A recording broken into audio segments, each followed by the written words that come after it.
Cette croix me sera toujours chère. Elle est gloire et victoire pour moi. Et par elle, en la maison du Père, la couronne est offerte à ma foi. Et par elle, en la maison du Père, la couronne est offerte à ma foi.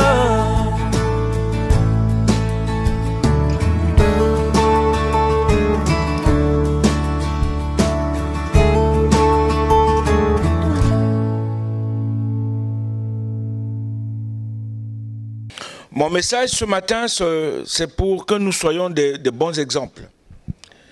Être un bon exemple. Je suis un exemple, vous êtes un bon exemple. Nous sommes de bons exemples. C'est-à-dire des personnes qui reflètent ce que nous sommes. N'est-ce pas? Je dois refléter ce que je suis. Partout où je vais, on doit reconnaître et savoir qui je suis. Quand bien même des fois nous le cachons. Ou bien nous avons souvent honte de dire même que nous sommes chrétiens. Nous avons souvent même honte de dire à nos amis parce qu'ils vont dire salam alaikum, et puis toi tu vas dire alaikum salam aussi. Tu n'oses pas lui dire que je suis chrétien. Tu n'oses même pas lui dire que moi j'appartiens à Jésus-Christ parce qu'il va commencer à te dire oui mais ton Jésus, tu crois qu'il est vraiment mort sur la croix? Mais moi j'ai posé la question à des musulmans avec qui je travaille. Je leur ai juste demandé, les prophètes étaient-ils tous hébreux? Au départ, il me dit non. Il dit d'accord. Le roi David, que vous appelez Daoud, était-il le roi des Hébreux?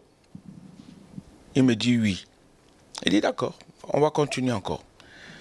Le roi Suleiman, Saül, que vous appelez Suleiman,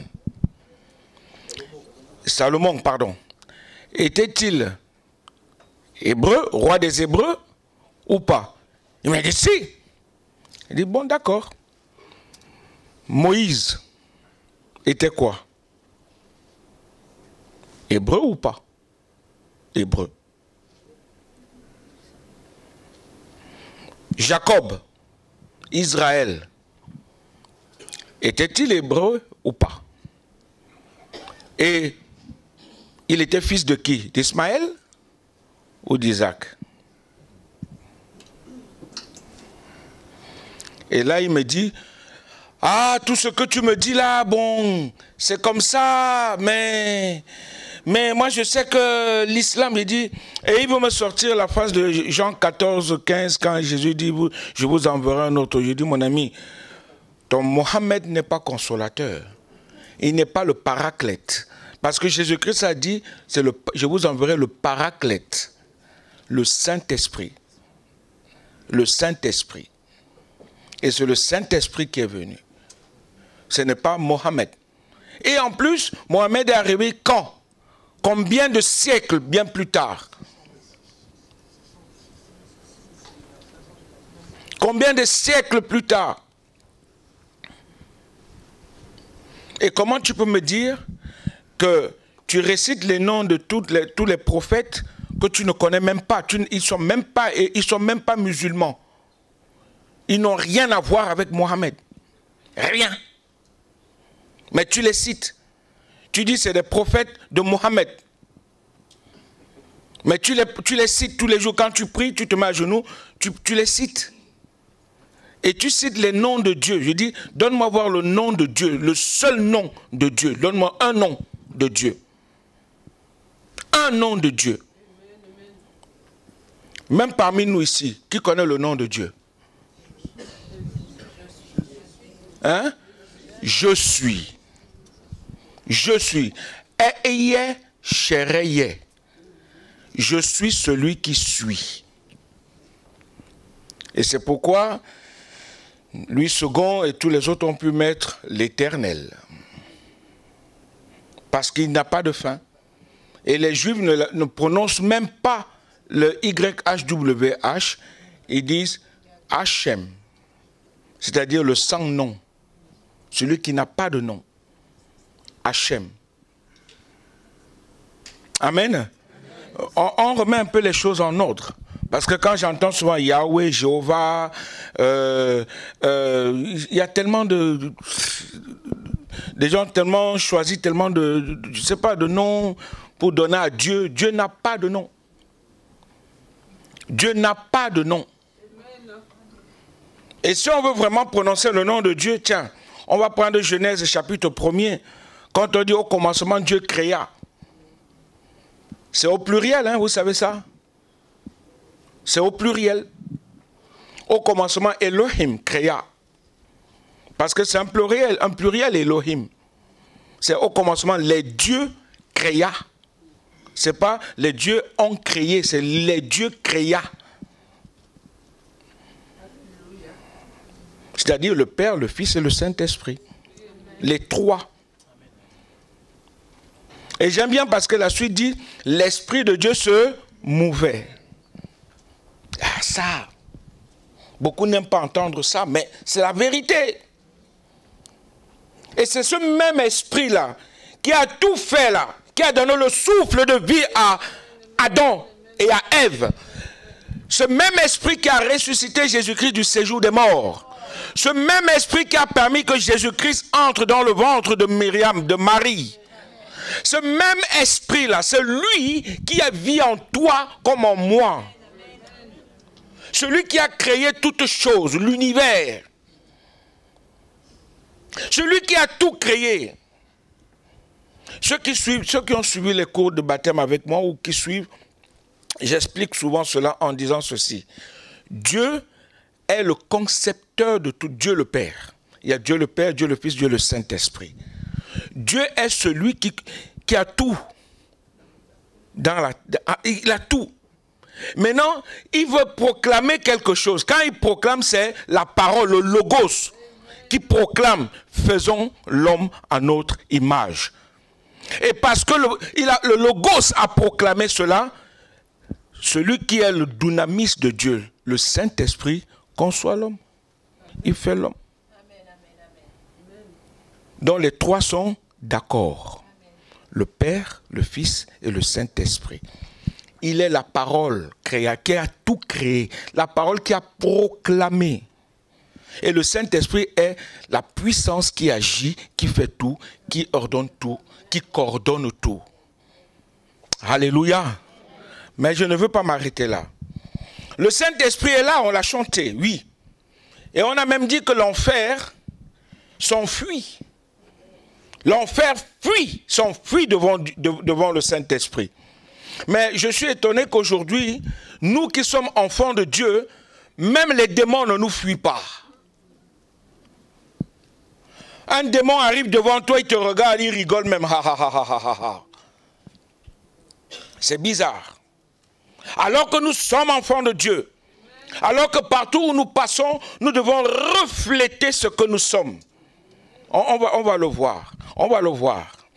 Dans Acte 1, verset 8, on nous dit que vous recevrez le Saint-Esprit, la puissance de Dieu survenant sur vous. Dans Acte 2, verset 1 à 6, on nous dit que le Saint-Esprit est venu tout à coup et le Saint-Esprit s'est répandu sur 120 personnes après, sur 3000, sur 4000, sur 5000 et partout dans le monde. Alléluia. Et tout ça est là. Et nous devons comprendre que nos vies doivent témoigner. Parce que Jésus-Christ a dit, vous serez mes témoins. Et un témoin doit donner la véracité de ce qu'il a vu, de ce qu'il a entendu et de ce qu'il vit.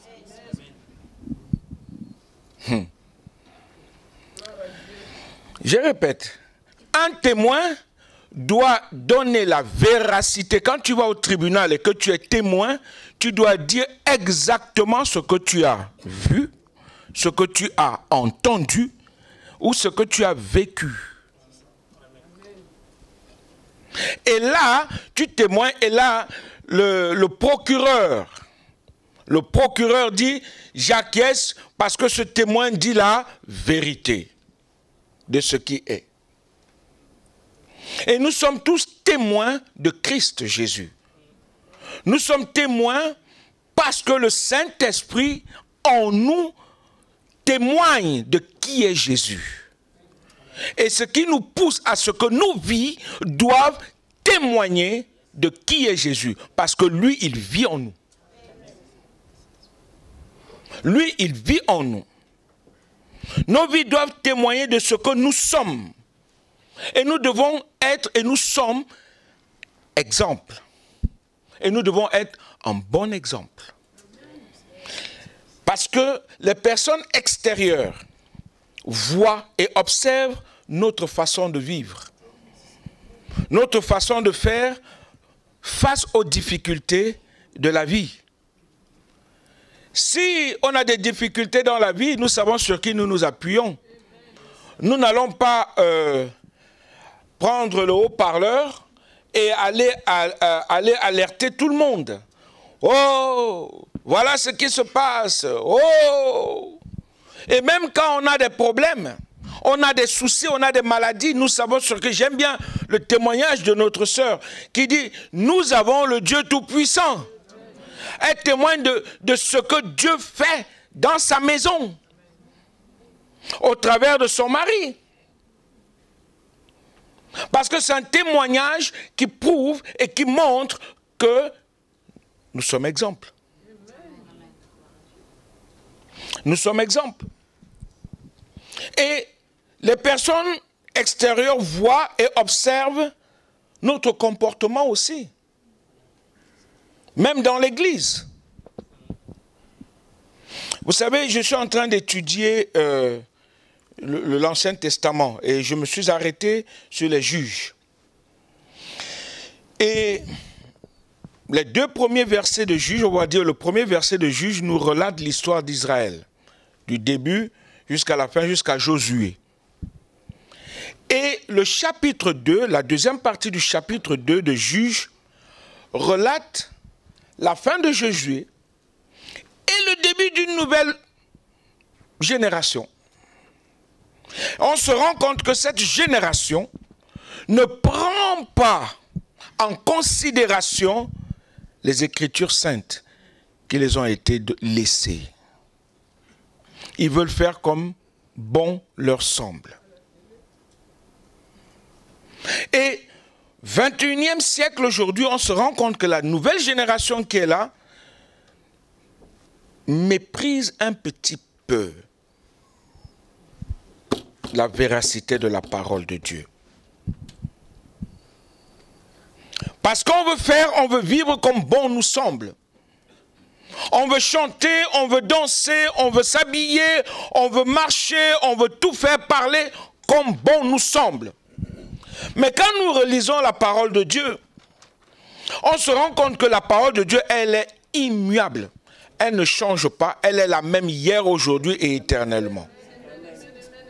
Ce que Dieu a dit à Abraham, c'est la même chose qu'il a dit à qui? À Isaac, à Jacob, à Joseph, jusqu'à Moïse. De Moïse à Josué et Caleb.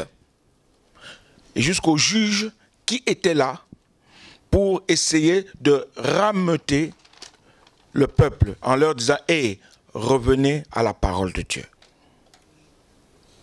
Revenez à la parole de Dieu. » Et nous devons nous attacher fermement, sûrement à la parole de Dieu. Être de bons exemples.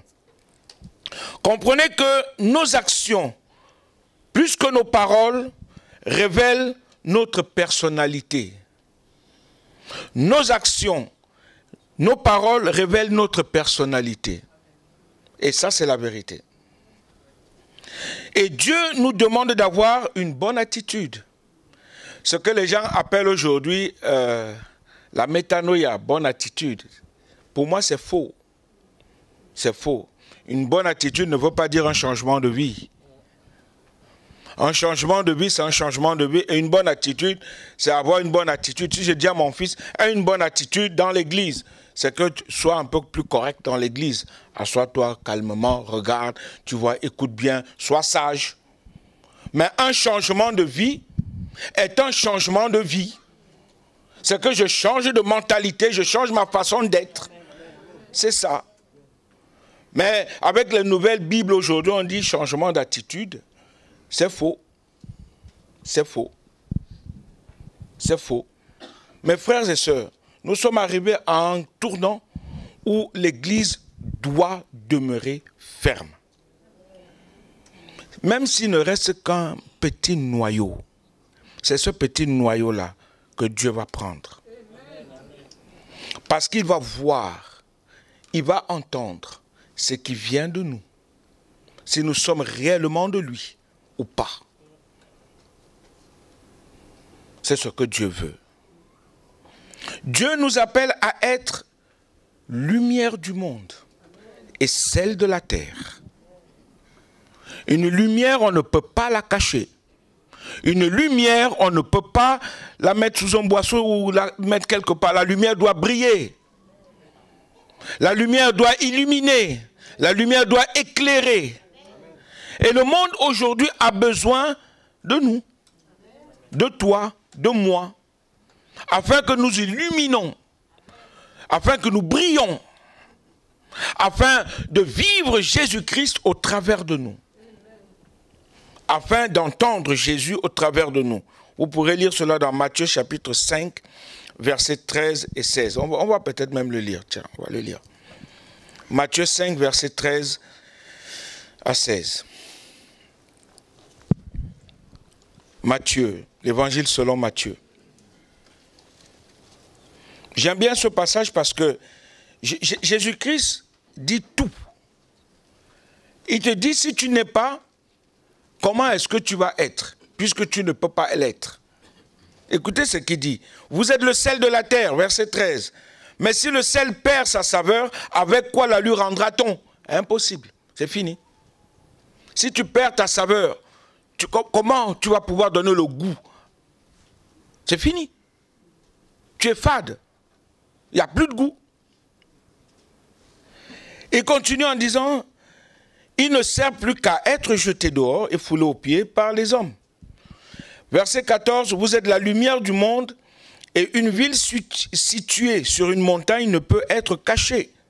On n'allume pas une lampe pour la mettre sous le boisseau, mais on le met sur le chandelier et elle éclaire tous ceux qui sont dans la maison. Donc, que votre lumière luise ainsi devant les hommes. C'est simple, hein? Que votre lumière luise ainsi devant les hommes. N'est-ce pas? Afin qu'ils voient quoi? Qu'ils voient quoi? Qu'ils voient quoi? Vos bonnes œuvres. Afin qu'ils voient vos bonnes œuvres. Et qu'ils glorifient votre Père qui est dans les cieux. Ce n'est pas dans l'église qu'on va venir fanfaronner, on va venir faire le gros dos. Qu'on va montrer qu'on est rempli d'amour, de paix, de joie, de bonté, de bénédiction. Ce n'est pas à l'église. C'est au milieu des gens du monde. C'est dans le métro. C'est dans le RER. C'est dans la rue. C'est en voiture. C'est en marchant. C'est au travail. C'est à l'école. C'est à l'université. C'est partout.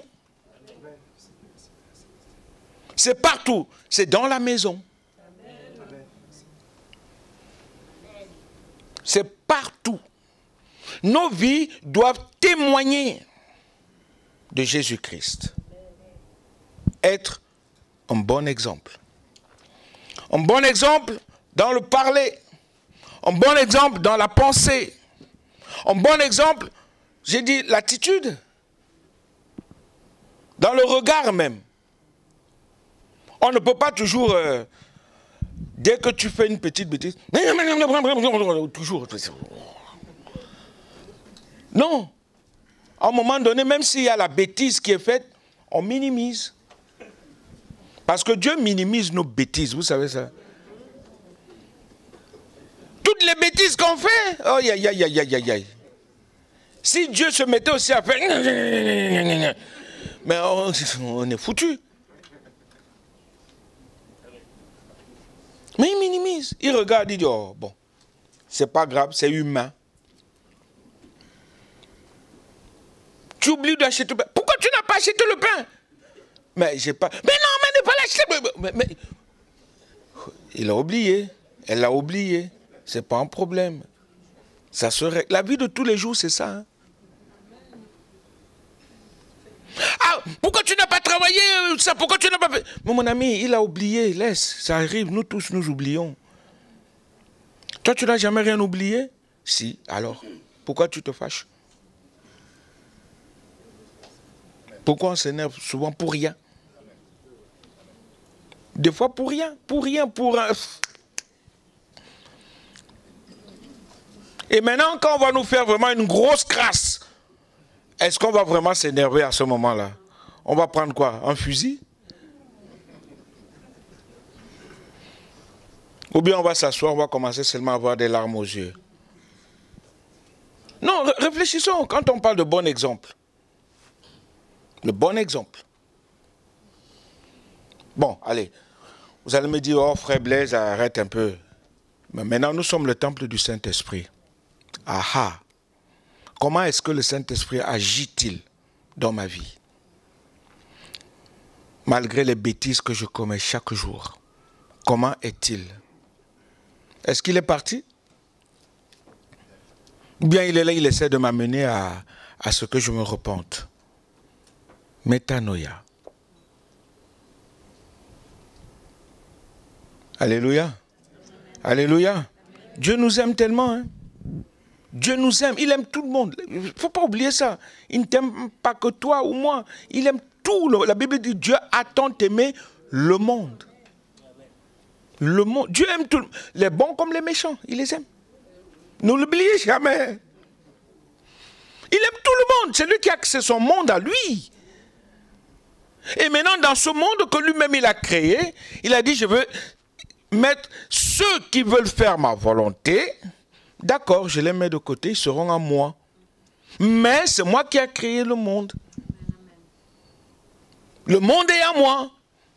Mais maintenant, ceux qui m'aiment là, je vous donne un exemple. Vous avez des enfants à la maison. L'enfant qui t'obéit le plus, qu'est-ce que tu en fais? Tu en prends soin. Les parents. Maman, aujourd'hui c'est la fête des mamans. N'est-ce pas? Quand l'enfant qui t'obéit le plus là, quand il vient vers toi, maman, bisous, maman, je vais faire la vaisselle, maman, c'est moi qui vais laver le sol aujourd'hui, maman, je vais faire ton lit, maman, je vais laver... La maman est contente. Elle dit, oh oui, oh mon fils là, quand tu l'envoies, s'il te plaît, je suis fatigué, est-ce que tu peux aller à Carrefour m'acheter? Oui maman, tout de suite, j'y vais. Sans bouder. Ça peut, moi je joue à mon jeu là.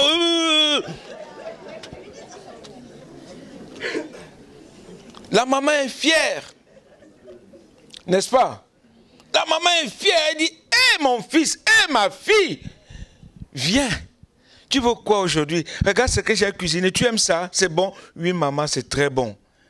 Même si c'était un peu acide, mais elle me dit, maman, c'était très bon. Ce que tu me fais à manger chaque jour est trop bon, maman. Tu vas pas faire... maman...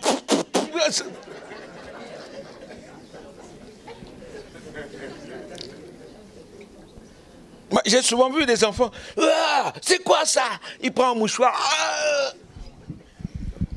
J'imagine le cœur de la maman. N'est-ce pas, mes sœurs? Les enfants, n'est-ce pas? Et vous voyez, c'est ça. Et maintenant, vous avez un enfant qui ne vous écoute pas. Tout ce que vous dites, il ne fait que faire le contraire. Vous essayez de conseiller, il dit, oh lâche-moi, qu'est-ce que t'as? J'en connais. C'est pas chez moi, hein. Désolé.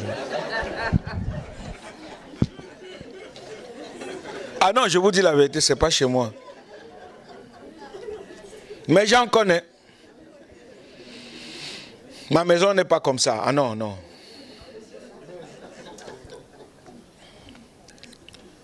Je bénis le Seigneur parce qu'il m'a donné des enfants qui craignent Dieu. Amen. Ah ça, c'est une grâce. Ouh là là, c'est une grâce. Vous savez, quelque chose avant-hier, quelque chose qui m'a frappé, c'est que je revenais de la formation. J'entre à la maison, je vois toute ma famille à genoux en train de prier. Je voulais entrer au salon, je suis reparti en arrière. J'ai dit, oh Dieu, qu'est-ce que tu es en train de faire chez moi là? Ça m'a... Je me suis mis à louer Dieu en esprit, en vérité, en langue. J'allais prendre la douche. J'ai dit, hé Seigneur, à toi la gloire. De voir combien ces enfants t'aiment. Ces enfants t'aiment. Alléluia. C'est rare, hein? Mais c'est possible. Alors, imaginons des enfants qui n'aiment pas. Toujours, quand maman dit quelque chose, à un moment donné, vous allez mettre point, full stop en anglais. Point, pac. Ok, reste dans ton côté. Et j'aime bien les mamans parce que les mamans sont tellement patientes que Dieu vous bénisse, les mamans. Parce que la patience que vous avez là, ah, moi je ne l'ai pas, hein. L'enfant peut faire autant de choses horribles. La maman est toujours là et porte son enfant. Tu te dis, mais gifle-le.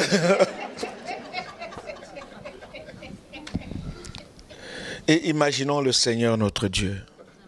Sa bonté, sa fidélité. Quand il voit les bêtises qu'on fait, quand il voit ceux qu'il ignore, quand il voit ceux qui l'injurient, quand il voit ceux qui vont vers Satan, vers les démons, il les regarde, il dit, oh, et Jésus est là, il dit, Père, pardonne. Père, pardonne. Il y a encore un moyen de le ramener. Il y a encore un moyen qu'il revienne à toi. Père, s'il te plaît, non, non, ne le prends pas tout de suite. Attends, attends, papa, attends, Père Céleste. Alléluia. Vous voyez combien être un bon exemple est important pour tout un chacun de nous parce que nous portons quelqu'un que le monde ne connaît pas. Nous portons Dieu en nous, nous portons Jésus, nous portons l'Esprit de Christ en nous. Et nous devons donner envie au monde aussi de le connaître. Est-ce que nous témoignons assez? Est-ce que nous évangélisons? C'est notre première mission. Et nous devons tous évangéliser. Qui que nous soyons. Nous devons tous évangéliser, témoigner. Vous savez, j'étais en formation et puis je vois une jeune fille qui s'assoit devant moi. Elle était en train de tripler le téléphone. Et moi, je suis quelqu'un de très bizarre. J'aime toujours montrer aux gens qui je suis. J'ai dit, oh Seigneur Jésus, ah, toi la gloire. Et elle dit, Amen. Et je vois un autre frère qui dit, Alléluia. Je dis, ah bon? Vous êtes chrétien? Oui. Tu vas où? Ah, je vais dans telle église. Ok, d'accord, c'est bien. Mais elle me dit quelque chose, elle me dit, oh, tu sais, le monde évolue, hein? Nous devons évoluer avec ce monde. Je lui dis, ma soeur, tu as frappé à la mauvaise porte. Parce que de la Genèse à l'Apocalypse, au dernier point de l'Apocalypse, là, c'est la même chose. Ça n'a pas, Dieu n'a pas changé, il n'a pas dit évolue. Je vais évoluer. Comme le monde évolue, tiens, je vais évoluer aussi. Non. Mais c'est vrai, les gens sont comme ça. Ah, comme le monde est là, comme le monde est en train de faire ça, ben, moi aussi je vais essayer de faire ça. Dieu n'essaye pas. Il a dit quelque chose, c'est ça. Point final. C'est nous les hommes qui essayons de vouloir changer l'Écriture sainte. La parole de Dieu, je l'ai dit au début, elle est immuable, inchangeable. On n'a pas droit de se mélanger avec ce qui n'est pas bon. On n'a pas droit de vivre avec des gens qui nous détestent. Et le monde nous déteste. Mais nous sommes avec eux. Nous les côtoyons chaque jour. Mais nous n'allons pas être ténèbres comme eux, puisque nous sommes lumière. J'aime bien notre sœur Léa qui voyait dans l'avion chaque fois. Je suis sûr que là-bas, en tant qu'hôtesse, elle doit briller. Une fois, j'aime bien, elle a voyagé avec un ami à moi qui est pasteur.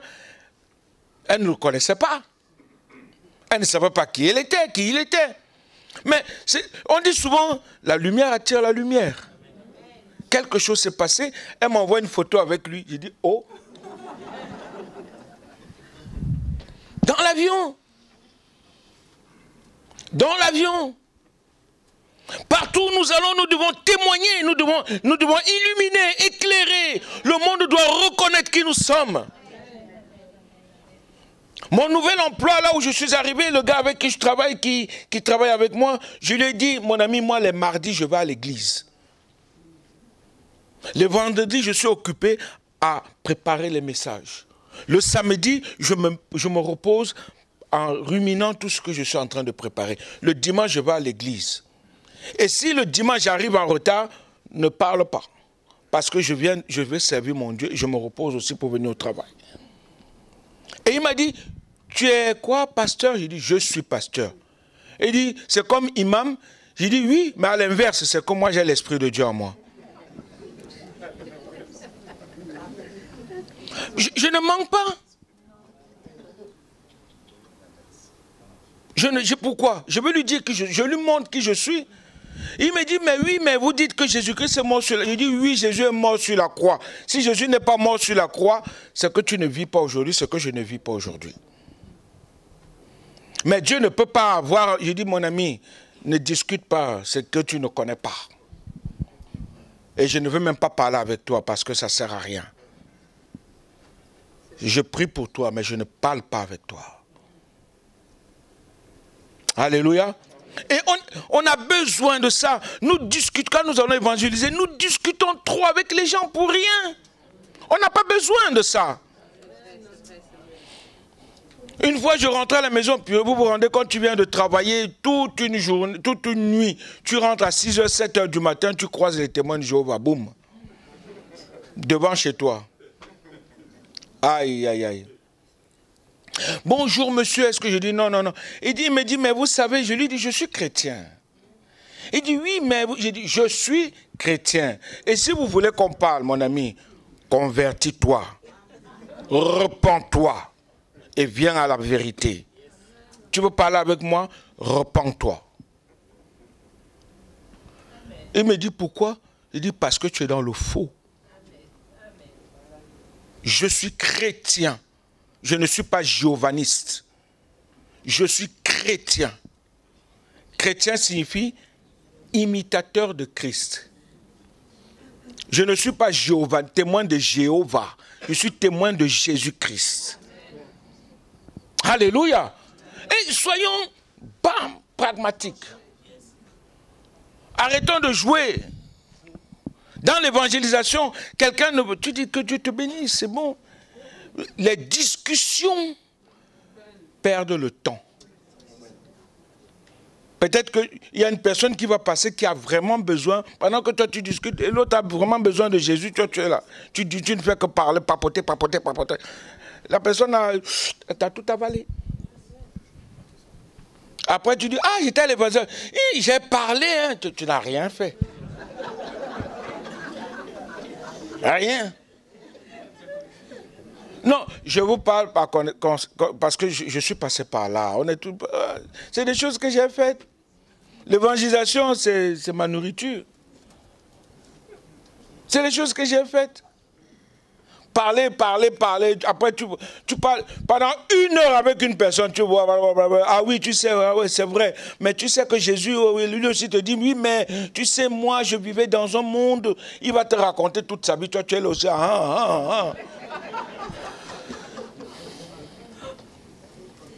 C'est pas ça. Mon ami, je suis venu t'annoncer Jésus-Christ. Tu le connais? Oh oui, j'en ai entendu parler. Écoute, moi, je t'invite pour que tu viennes écouter l'évangile, la bonne nouvelle du royaume de Dieu. Tu connais Jésus? Non. Ben écoute, moi je veux te donner quelqu'un que tu ne connais pas et qui est venu sauver l'humanité. Jésus. Oui, mais si tu amènes dans les discussions, tu dis, bon écoute, moi je te donne juste une invitation. Que Dieu te bénisse.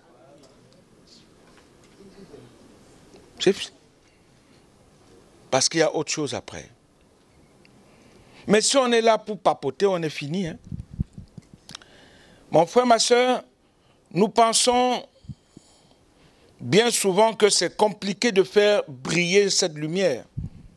Mais nous pouvons commencer par être heureux et manifester cette joie de vivre que Dieu nous donne. Est-ce que vous savez ça? On doit, partout où nous sommes, montrons que nous sommes heureux. Quand nous arrivons devant les gens, ça va frère? Laisse comme ça. Tout ce que je viens de vivre là, franchement, et j'imagine l'autre dans son cœur qui doit dire, mais et il dit que Dieu vit en lui ou... Mais toi, ça va, ma soeur. Des fois, oh ouais, ça c'est la meilleure, c'est la meilleure. Des fois, le culte finit. Tu rencontres des frères et sœurs après le culte. 10 minutes après le culte. Ça va, ma soeur? Je t'assure.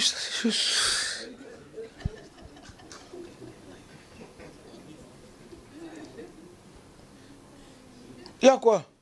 Non, c'est que, vraiment, en ce moment, je passe de... Tu passes quoi?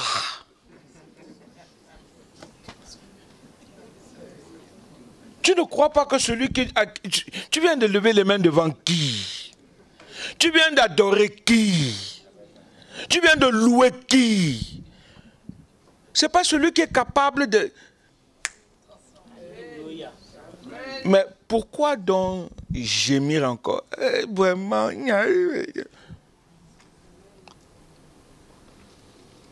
Merci pour ton témoignage, ma soeur Sylvie. Vraiment, ça montre que la joie que tu as, elle doit... Les gens doivent dire, mais cette femme, son mari est malade, non? Oui, mais alors? Je crois en qui? Je crois en celui qui est capable de guérir, de délivrer, de sauver, de libérer. Alléluia! Mon frère, ma soeur, est-ce que tu as la niaque ce matin? Est-ce que tu vas avancer avec ce Dieu? Tu as choisi quel Dieu? Quel est le Dieu qui est avec toi? Si c'est Jésus, alors pourquoi ne lui fais-tu pas confiance? Pourquoi ne le laisses-tu pas agir dans ta vie? Puisque tu es son temple. Ah, là je vais encore plus loin. Tu es le temple de Dieu. Dieu vit en moi. Ah ouais? Donc ça veut dire que la maladie là même. Ah, le problème là même. Ah, le souci là même. Mon patron là, quand il va regarder, il faut qu'il voit qui. Mais pourquoi quand tu arrives, tu fais, eh monsieur, pardon. Il y a quoi?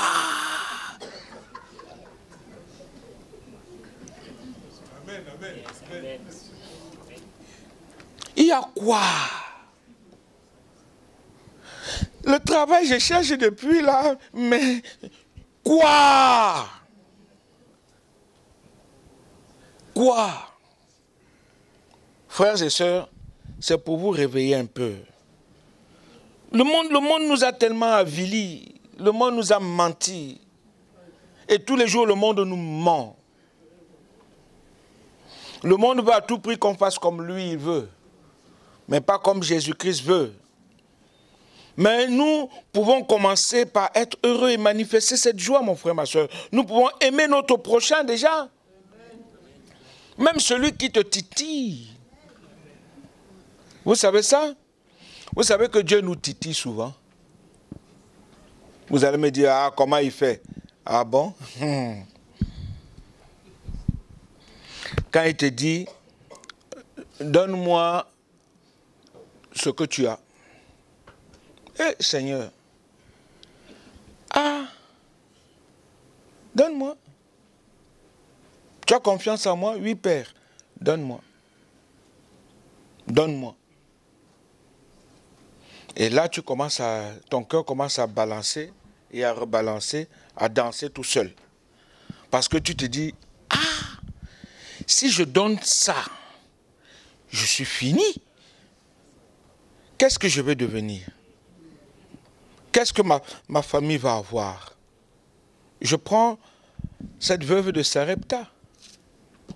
Je prends Abraham. Vous croyez qu'Abraham a donné Isaac comme ça?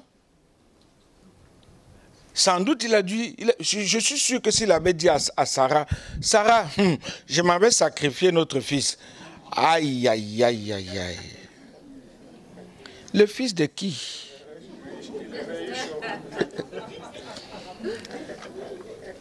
Vous savez, ma femme est ivoirienne et je connais que les ivoiriennes, elle va d'abord faire J.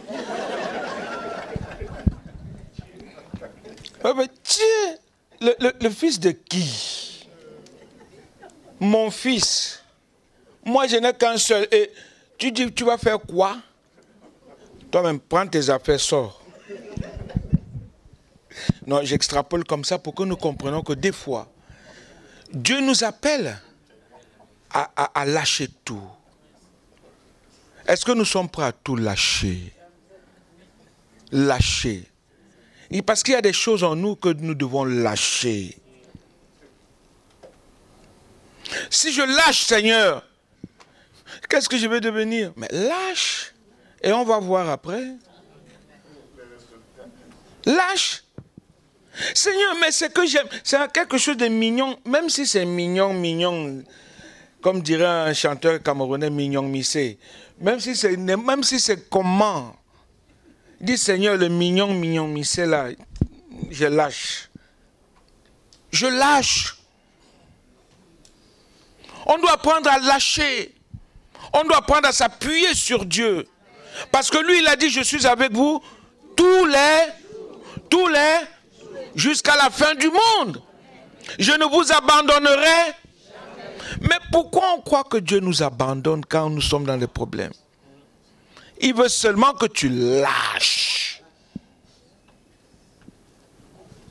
Vous savez, moi quand je prie pour ma famille, je dis toujours, Seigneur, les enfants que j'ai sont à toi, ils ne m'appartiennent pas. L'épouse que j'ai, c'est toi qui me l'as donnée. Elle est à toi. C'est vrai, elle est ma femme, mais elle est à toi. C'est ta fille. Tiens, ouais. Mes frères, n'oubliez pas que les épouses que nous avons sont les filles de Dieu. Mes sœurs, n'oubliez pas que les maris que vous avez sont les enfants de Dieu, les fils de Dieu. Ne l'oubliez jamais. Ne l'oubliez jamais. C'est pourquoi quand vous parlez à l'un comme à l'autre, réfléchissez. Réfléchissons. N'est-ce pas? C'est la fête des mères, non?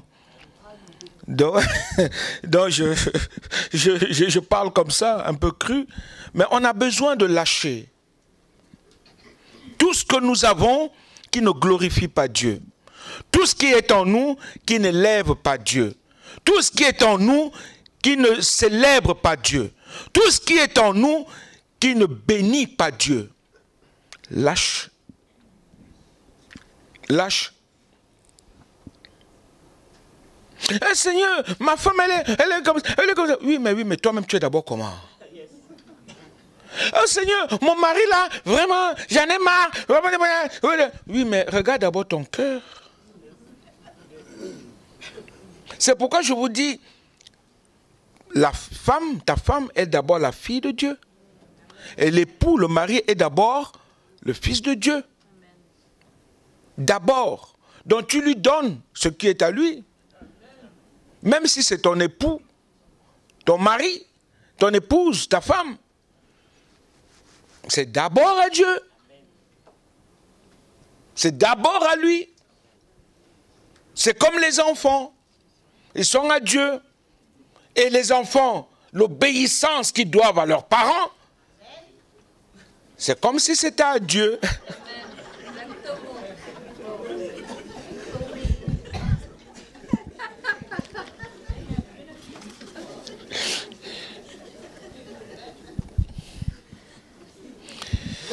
Amen. Parce que le monde vit dans des querelles, dans des disputes. On voit cela au travail, les employés aiment à critiquer leur directeur. Des fois, on voit même des chrétiens entrer dans ces... Ah, je t'assure, le directeur là, le chef là. Et puis tu vois le chrétien là, oui.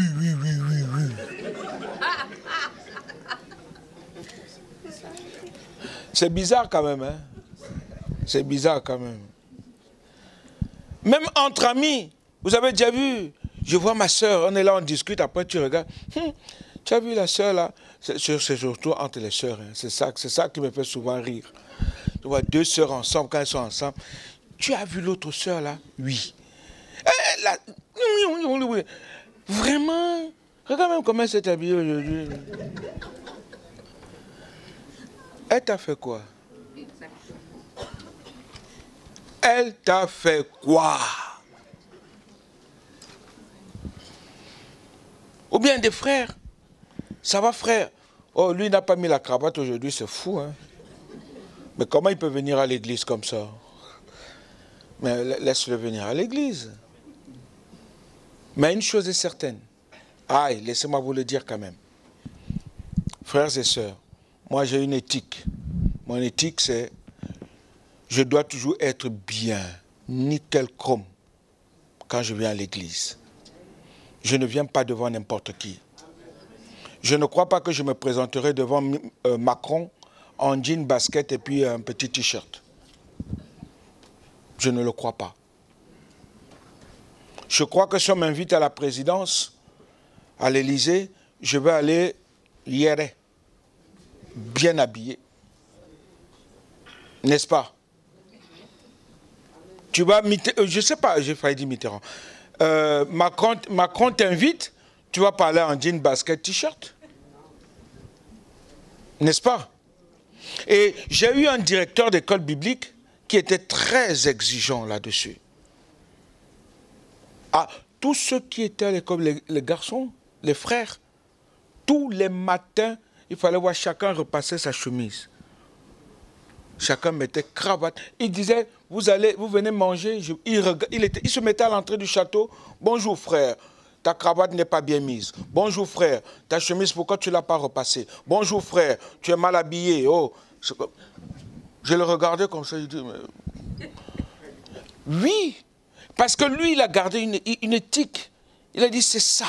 Vous êtes serviteur de Dieu. Vous êtes serviteur de Dieu. Vous n'êtes pas serviteur du monde. Vous êtes serviteur de Dieu.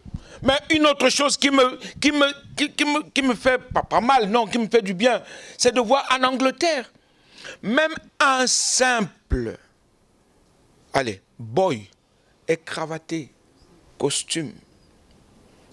Vous savez ça? Un majordome, cravaté, costume. En Angleterre, quand vous arrivez en Angleterre, vous dites, mais c'est pas possible. Ils sont tous... Non. Et dans les grands hôtels ici, vous avez déjà vu dans les grands hôtels, à Georges V par exemple, les voituriers sont habillés comment?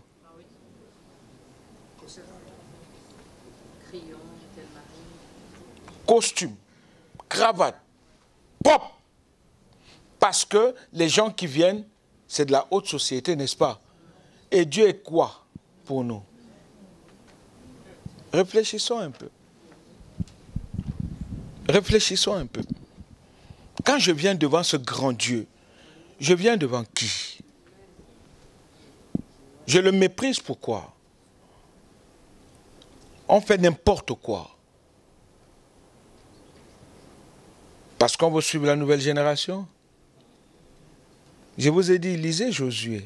Vous comprendrez cette génération, comment elle a vécu échec sur échec. Échec sur échec. Je vais terminer. Le monde nous amène à quoi? À critiquer la façon d'être de chacun, la médisance. Même dans l'église, elle est omniprésente. Terrible. Terrible. Ce qui crée souvent un climat de suspicion. Même dans les couples, il y a souvent de la suspicion. Dans l'église, de la suspicion.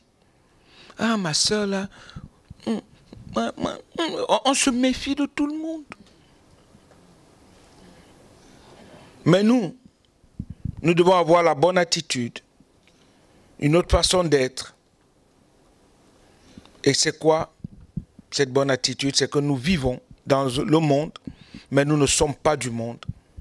Mais nous sommes des exemples de celui qui vit en nous, de ce que nous proclamons chaque jour que nous sommes chrétiens.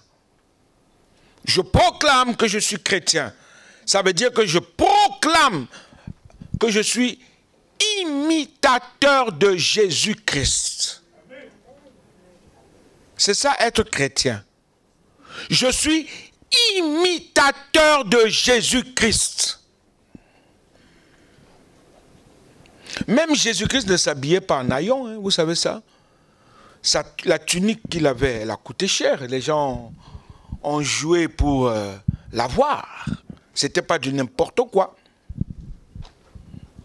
Vous savez ça? Oui, nous devons montrer l'exemple de notre attitude. Elle commence dès le matin par remercier Dieu, pour lui dire merci. Merci pour le souffle de vie. Merci pour la santé. Merci pour tout ce que tu m'accordes. Merci de voir le soleil. Moi, devant chez moi, j'ai des pigeons. Quand j'ouvre les volets, il y a les pigeons qui sont là, qui commencent déjà à me dire « J'ai faim, j'ai faim, j'ai faim ». C'est vrai. Ils sont là, ils attendent que je balance le pain. Il dit « Merci Seigneur parce que je peux leur donner déjà un morceau de pain ». Ils sont contents. Et vous les voyez venir manger. On est content de les voir, n'est-ce pas?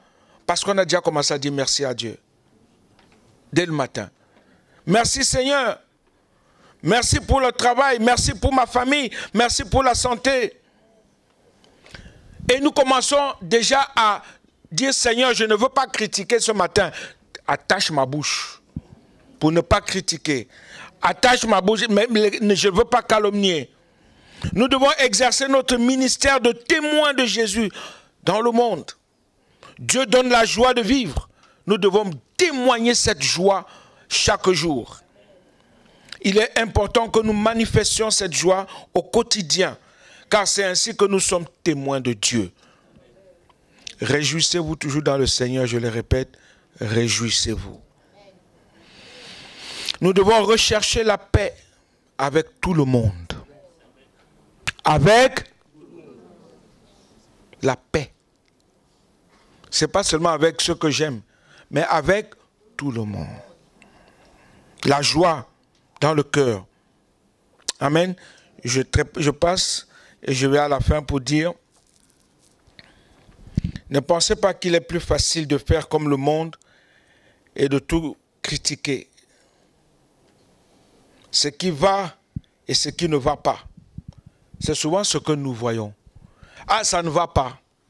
Ah, ça ne va pas. Ah, ça ne va pas. Ah, ça ne va pas. Ah, je quitte cette église. Ah, je quitte machin. Ah, je fais ceci. Pourquoi? Pourquoi?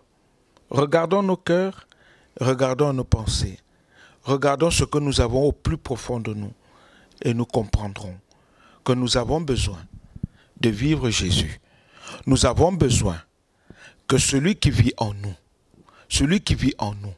prenne toute la place. Est-ce que nous sommes prêts ce matin à lui donner toute la place? Vous et moi, mon frère, ma soeur, est-ce que nous sommes prêts? Est-ce que tu es prêt à dire Jésus, prends toute la place. Esprit de Jésus, prends toute la place. Viens régner dans mes pensées. Viens régner dans tout ce que je suis parce que je désire te ressembler. Je veux être ce témoin fidèle, ce témoin qui fait comme toi tu vois bon que je dois faire. Je veux, Seigneur, avoir la même mentalité que toi. Je veux avoir ta parole en moi. Je veux avoir ton regard. Je veux avoir ton écoute. Je veux avoir ton cœur. Viens changer si ça ne va pas. Alléluia. Est-ce qu'on peut baisser nos têtes, s'il vous plaît?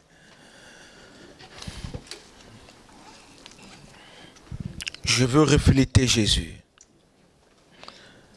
je reprends la première question que j'ai donnée au début, c'est qui avons-nous choisi comme Seigneur de notre vie? Qui est-ce que tu as choisi dans ta vie? Est-ce que c'est Jésus qui est réellement ton Seigneur et ton Sauveur personnel? Est-ce que c'est Jésus qui est réellement ta victoire, ton chemin, ta vérité et ta vie? Est-ce que c'est réellement Jésus à qui tu as tout donné? Ou bien tu viens seulement à l'église parce que les parents te disent de venir? Ou bien tu viens seulement à l'église parce que ça fait bonne figure? Ou bien tu viens seulement à l'église parce que tu cherches une guérison, parce que tu cherches une délivrance, parce que tu cherches un travail, parce que tu cherches une femme, parce que tu cherches un mari, parce que tu as besoin de quelque chose. Tu viens à l'église pourquoi? Est-ce que tu viens à l'église pour Jésus? Celui qui vit en toi par son esprit. Tu viens à lui pourquoi ce matin?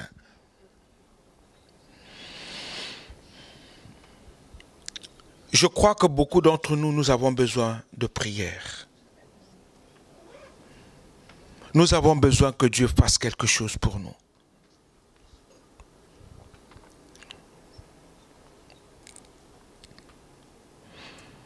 Nous avons besoin que Dieu agisse dans nos vies. Est-ce que l'Église de Jésus-Christ peut se lever, s'il vous plaît? Est-ce que l'Église, le peuple de Dieu peut se lever ce matin? Je sais qu'on a besoin de prière. Et je veux poser une question. Est-ce que tu as réellement reçu Jésus? Si tu n'as pas encore réellement reçu Jésus dans ta vie comme ton Seigneur et Sauveur personnel, je t'invite à avancer ce matin.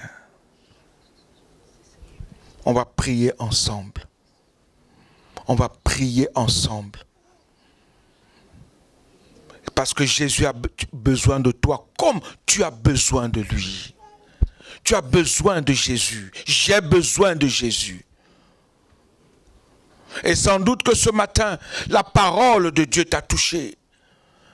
Et tu te dis, oui Seigneur, je veux être cet exemple merveilleux. Ce bon exemple, ce bon témoin. Alors aujourd'hui, je te confie tout. Parce que je reconnais que que je suis à toi et que je suis ton temple. Tu vis en moi. Tu as besoin de prière? Je t'invite. Ne regarde pas derrière, ne regarde pas à gauche, ni à droite, ni devant. Mais avance, on va prier ensemble. Je sais qu'il y a plusieurs qui ont besoin de prière. Avancez, avancez. N'ayez pas peur. Venez. On va prier ensemble. Avancez.